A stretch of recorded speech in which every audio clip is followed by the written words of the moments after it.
Buenos días, mi querido Néstor. Para mí siempre es un gusto y un honor, y lo digo reiterativamente porque así lo es, estar en tu programa, que es un programa que además tiene una gran cobertura.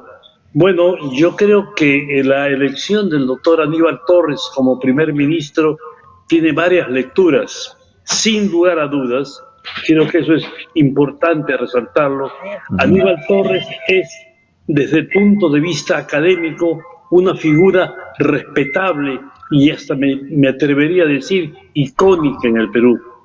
No hay estudiante sanmarquino que no dé las mejores referencias de Aníbal Torres como el gran maestro del derecho, especialmente del derecho penal. Es una figura representativa y que sin lugar a duda está, y me atrevo a decir el término, a años Valero. luz del anterior Héctor Valer, cuyas laureles académicos estaban absolutamente ausentes, muchos de ellos hasta opacados por sus debilidades de personalidad, como lo hemos visto en los últimos tiempos, los enfrentamientos con algunos colegas congresistas a los que acusaba Ujú. innecesariamente, su pasado de padre y esposo golpeador en la familia, la actitud de él en algunos lugares donde se había desempeñado, y todo esto, sin lugar a dudas, empañaba su imagen. Hoy día ha sido reemplazado por Aníbal Torres, que, reitero, es una figura muy respetable en el mundo académico. Ojalá también lo sea en el mundo político. Y digo que ojalá porque en los últimos tiempos Aníbal Torres no ha dado muestras de mucha tolerancia, no ha dado muestras de ser una figura Ujú. dialogante. No puedes Sus quedarte con él. frases contra la prensa y contra el periodismo, sus frases sobre el rol que tiene el Congreso, que ciertamente es un papel bastante deleznable, son términos y frases que sin lugar a dudas uno podría augurar ya un choque de voluntades con la oposición en los próximos días. Lo que a mí me sorprende es cuál ha sido el criterio del presidente Pedro Castillo para seleccionar a algunos ministros, sacarlos a otros, poner a un primer ministro, si lo ha hecho desde un punto de vista de un pragmatismo, pudo haber escogido al ministro Juan Silva, que valgan verdades por hechos que también son repudiables, pero hay coincidencia en todos los grupos políticos representados en el Congreso en apoyarlo, ya que él tiene una propuesta al cual muchos se alinean respecto al transporte urbano. Este era ya un elemento importante para tenerlo en consideración. Otro de ellos es por qué ha sacado al ministro Ceballos, que estaba llevando adelante una campaña sanitaria contra el COVID que es respetada no solo en el Perú, sino reconocida internacionalmente, sobre todo por instituciones de gran prestigio como la misma Universidad Johns Hopkins, que hablaban del estándar de vacunación que tiene el país. Esto, además, y aún si retrocedemos, no digamos más allá de una semana, la salida de Óscar Maurtua ha sido reemplazado por el doctor César Landa, que también es una figura respetable, pero cuya experiencia en el campo internacional y en el campo de las relaciones exteriores hoy día es reconocido Óscar Maurtua porque en los cortos 5 meses que estuvo en la Cancillería tuvo logros verdaderamente espectaculares, desde la llegada del señor José Borrell, representante de la Unión Europea, desde la llegada del el secretario de Estado de los Estados Unidos, desde la llegada también del secretario general de la OEA, del apoyo de los Estados Unidos por la crisis que se creó por el derrame petrolero. Documentos que ella ha redactado han servido en las Naciones Unidas para plantear la posición de las Naciones Unidas. Sin embargo, el anterior, valgan verdades, ya salió ministro de Medio Ambiente, no tenía ningún laurel en el tema. Era un desconocedor olímpico en el tema. Yo por eso, mi estimado Néstor, me pregunto cuál es el criterio para seleccionar a los personajes. Ahora, para seleccionar al primer ministro, han estado recorriendo una serie de tiendas políticas, tocando una serie de puertas, desde la de Jorge Nieto hasta la de Miguel Rodríguez Mackay, conocido y distinguido. Esta serie de dudas lo que genera y provoca es una desorientación. Es una desorientación de un gobierno que tenemos que decirlo ahora, y lo digo, se lo confieso con una suerte de decepción y de dolor en el corazón, no es un gobierno de izquierda, no es un gobierno de derecha, es un gobierno que me da la impresión que tiene una inconsecuencia en su posición ideológica. Esto, por otro lado, lo que hace es desmentir a la derecha que decía que al día siguiente de que Pedro Castillo asuma la presidencia, el Perú iba a ser como Nicaragua, como Venezuela o como Cuba. ¿Dónde está esa Venezuela? Lo que sí hay que decirlo es que la fortaleza de Pedro Castillo está en la mediocridad de la derecha. Es un escenario, compartimos, estimado Juan, el tema de la decepción y de la incertidumbre con respecto a lo que se viene en los próximos días con respecto a este gabinete que además tiene que presentarse en el Congreso de la República para la ratificación del voto de confianza, pero ya dos ministros, el ministro de Salud y el ministro de Agricultura, están siendo cuestionados por sus comportamientos profesionales públicos. Es una situación de incertidumbre lo que va a ocurrir en las próximas horas con respecto a este cuarto gabinete del presidente Pedro Castillo. ¿Qué tendría que ocurrir, Juan, en la experiencia del ex congresista y de la situación del gabinete, el comportamiento que debería tener el gabinete de Aníbal Torres Vázquez?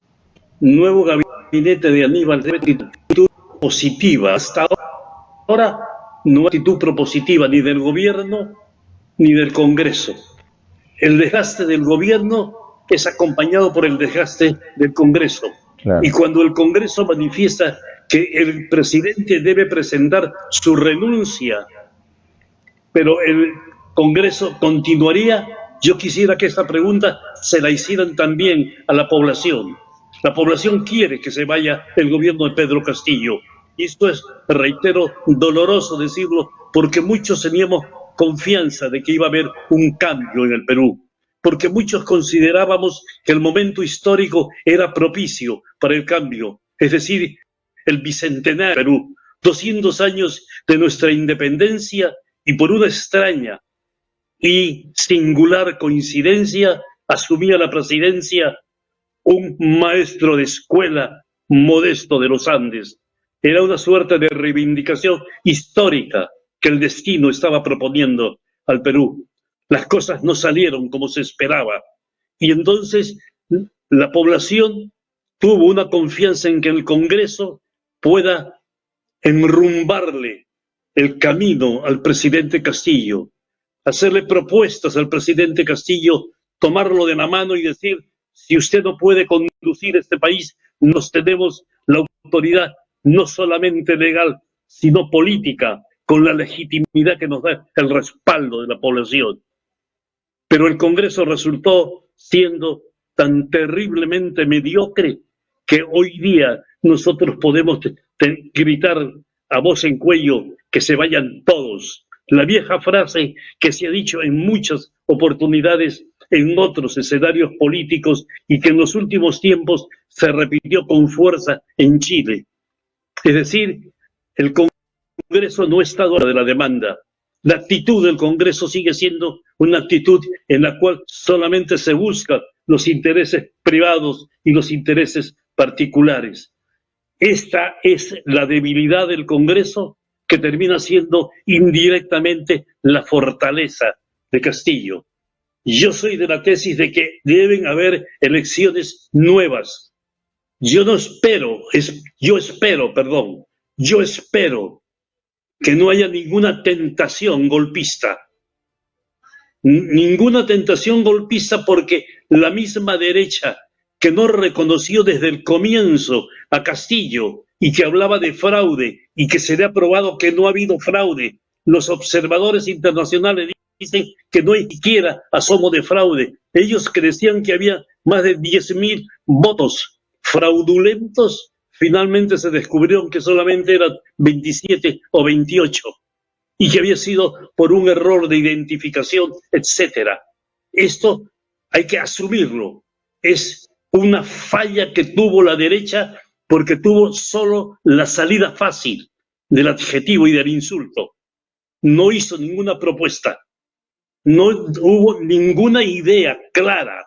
Algunos, digamos, narradores y algunos analistas políticos la han hecho desperdigadamente en algunos medios de comunicación y también en opiniones que han emitido, pero no hay orgánicamente una propuesta política. Hoy nosotros tenemos que decir, sin temor a equivocarnos, que en primer lugar Pedro Castillo le ha infligido una herida al Perú y le ha infligido también una herida a las esperanzas que tenían en él, y le ha infligido una herida muy grande que ya dificulto que se repita a la izquierda del Perú, porque en lo sucesivo, cuando algún candidato de izquierda se presente y algún partido de izquierda proponga sus nombres para un congreso, va a salir de manera automática la experiencia de Pedro Castillo. Pero no es solo esa experiencia, también es la experiencia de la derecha peruana, una derecha que en todo momento gritaba libertad y democracia hasta que perdió las elecciones y al día siguiente pedían golpe. Es decir, la única democracia que hay en este país es la que me facilita, es la que me ayuda, la que me respalda a mí. Otra democracia no existe, y esto tengo que decirlo con una suerte de sana envidia. Nos ha dado una lección Chile, nos está dando una lección Colombia, nos está dando una lección Brasil. Es decir, ellos están aceptando cuáles son las normas y cuáles son los pesos y contrapesos que genera la democracia. El caso de Chile es para nosotros aplastante, y utilizo ese término, aplastante, porque la lección que nos han dado es una lección para recogerla en su esencia práctica. No ha habido un solo candidato que haya dicho que ha habido fraude. No solamente eso, sino el candidato de la derecha, lo mismo que el presidente Piñera, fueron los primeros a saludar al señor Boric. Qué lejos ha estado esa acción política de las acciones políticas que hemos visto en el país. Nadie lo fue a saludar a Pedro Castillo. No solamente eso, sino que la señora Keiko Fujimori volvió a dar el mismo grito que da hace ya 3 o 4 años. Cada vez que pierde una elección, fraude. Solamente las elecciones van a ser transparentes cuando gane yo. Casi se parece a la misma frase que tiene Donald Trump cuando llega a decir, si gana Biden el fraude, solo van a ser transparentes y democráticas las elecciones si gano yo. Eso no es por decirte una infantilización casi, digamos, psicopática de la política. pidió cambios, esos cambios que Bueno, todavía están a la espera. ¿Qué decirle a la población con respecto a lo que se viene? sí. La renuncia, nuevas elecciones, que se vayan todos. ¿Qué es lo que hay que decirle al pueblo? Porque se hablaba ayer en una entrevista del gran peligro que puede significar la balcanización. Y lo decía Paco Miro Quesada, Francisco Miro Quesada, que su vocación democrática no está en entredicho, es un demócrata convicto y confeso, como lo señala él, sanmarquino también, director de la Escuela de Posgrado de San Marcos, y hablaba de este gran peligro. ¿Qué decirle a la población con la experiencia de gobiernos anteriores y de las situaciones que hemos vivido en los 80, Juan? Cometimos todos un error. Es decir, tenemos que tener una selección más escrupulosa en el futuro. Que nuestro presidente Pedro Castillo, como lo manifestó a este periodista de la CNN, está aprendiendo mientras hace gobierno. Es decir, una escuela que le sale muy cara al Perú. Es decir, una lección extremadamente grande para el Perú. Pero parece ser que el Perú no se aprende con facilidad, porque ni el presidente Castillo aprende a gobernar por los errores que ha cometido en los últimos días, ni tampoco la oposición, y en este caso la señora Keiko Free aprende que ya ha 3 veces elecciones y que en todos, después de una de ellas, realiza exactamente la misma y empezar para que le den un golpe. Es decir, no aprendemos, nos dicho, peruanos tenemos esa suerte característica, no aprender del pasado, no entendemos el pasado o no sabemos leerlo pasado. Creo que estamos nosotros en unos difíciles momentos de la población.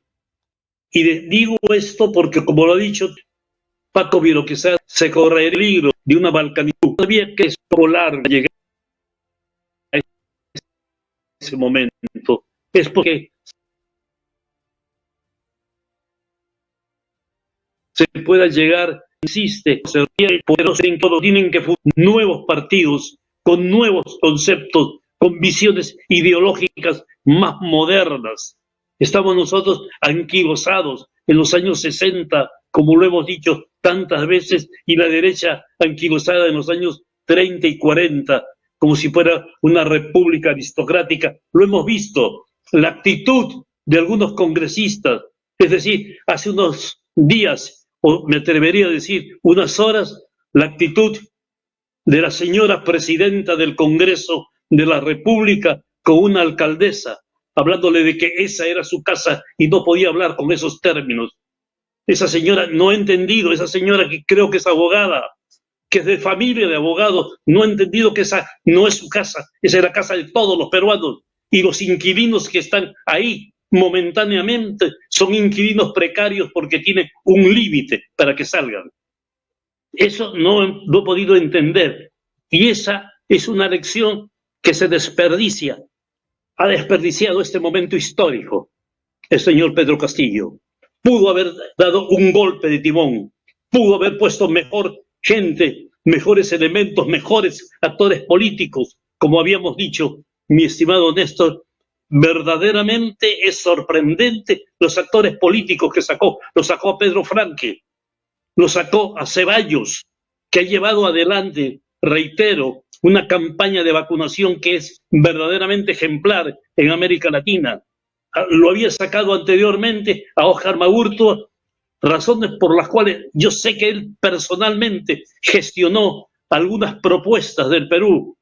En la entrada del Perú entre la OCDE es acción personal de Óscar Maurto, además, por supuesto, de los gestos que ha dado el país.